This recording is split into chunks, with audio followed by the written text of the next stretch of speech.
What's up, guys? Call out to this one. Now these are always interesting. It's tripping out the RCD on the board, killing the kitchen circuit.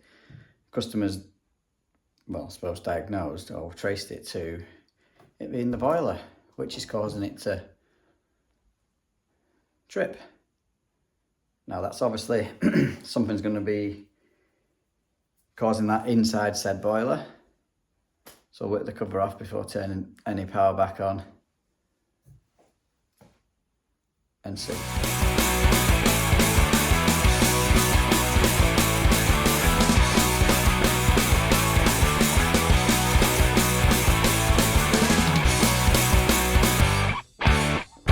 On the Baxes, this is a Duotech, but it's same on the Platinum and Potterton, Gold, etc.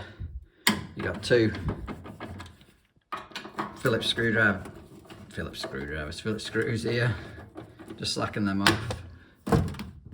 Oh, and then one-handedly, he will attempt. The white part of the case slides up. It's on two little pins here, and it will reveal that. So we'll carry on undoing these all the way out, so it'll drop down the PCB just to gain us access. Now, before going any further, experience will tell me that this, a common fault on these Baxes, is the three-way valve or the diverter valve. The pin starts to weep till eventually, let's get a torch on, let's have a look, till eventually it makes its way onto the head, motorised valve head.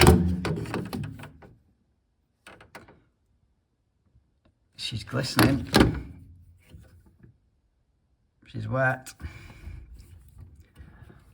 Right, so what I'll do now is I will unplug the actuator off, which just pulls off. Everything's difficult with one hand. I couldn't be a one-armed person. Don't know how you do it.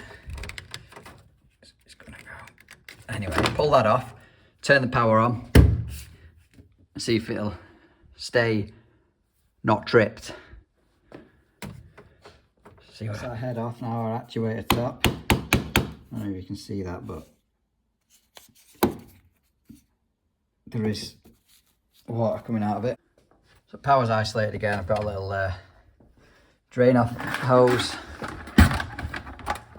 Get it into the bucket to relieve whatever pressure's left on its system, like so. And to remove these, I undo the flow union on the valve underneath the boiler. I'll show you in a second. I undo that off before undoing this out, in the hope it'll come out in one piece. Sometimes they break and they become a bit of a pain to get out. So this nut is the one I'm going to undo off, and I will replace the washer before obviously putting it back together. I've got a little cat litter tray underneath here just to catch any water because it's in a kitchen cupboard. Sorry for the shaky camera angle.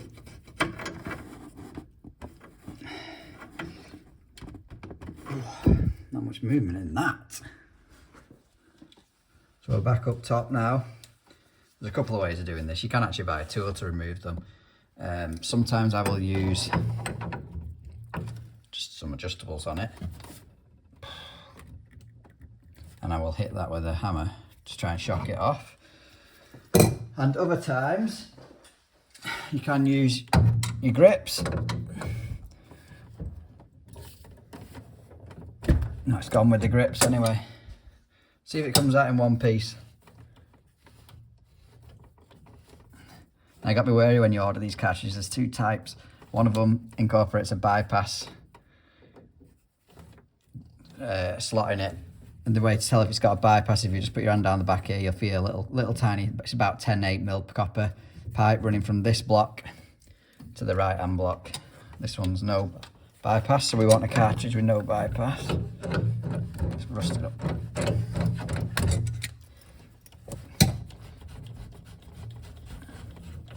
going to come out in one piece.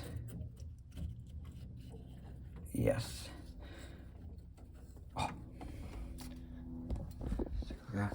She's seen better days, but the boiler is a good age. That pin inside there, when it operates up and down, is where the start leaking and obviously fills this little well straight into the actuator head. Sometimes they break here, and then you've got to try and get this part out. You can either try and shove it up from underneath or long nose pliers and pull it out. There's our old fibre washer. New 3/4 one to go in. Can't do this one hand because the pipe's too tight, but I'll just pull that down and slide her in there and tighten her up. You've got to always replace these if you disturb them, because they end up really brittle, especially at 2009, so what, 14 years old. That guy's new valve picked up 50 quid plus VAT.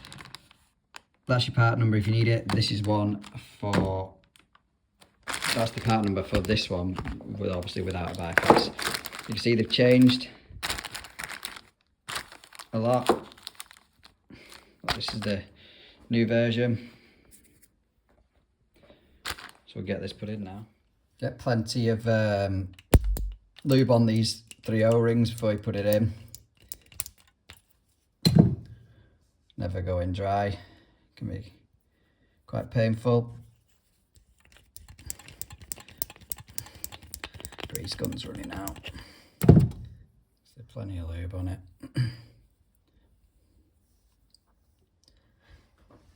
Obviously, check there's no bits or anything snapped off and left inside. Before dropping your new one in, just spin her up.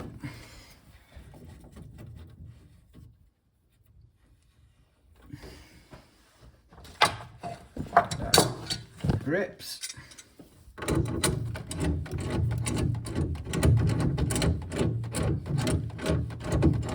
Still on your hand tight really at the minute. Just get towards the end, just a slight little nip. Make sure you drain off, taps back closed again, which is, we'll get some pressure back in it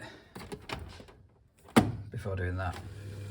So I plugged the new actuator in, obviously pressurised her up. Just try and clear some air now, she's full of air, but I've had her working for hot water. Obviously you've got to check your bits you disturbed, parts you disturbed, make sure they're not leaking. Test the function of heating and hot water. Fluid, gas and safety checks. And then we're on to the next one. Hope that's helped somebody.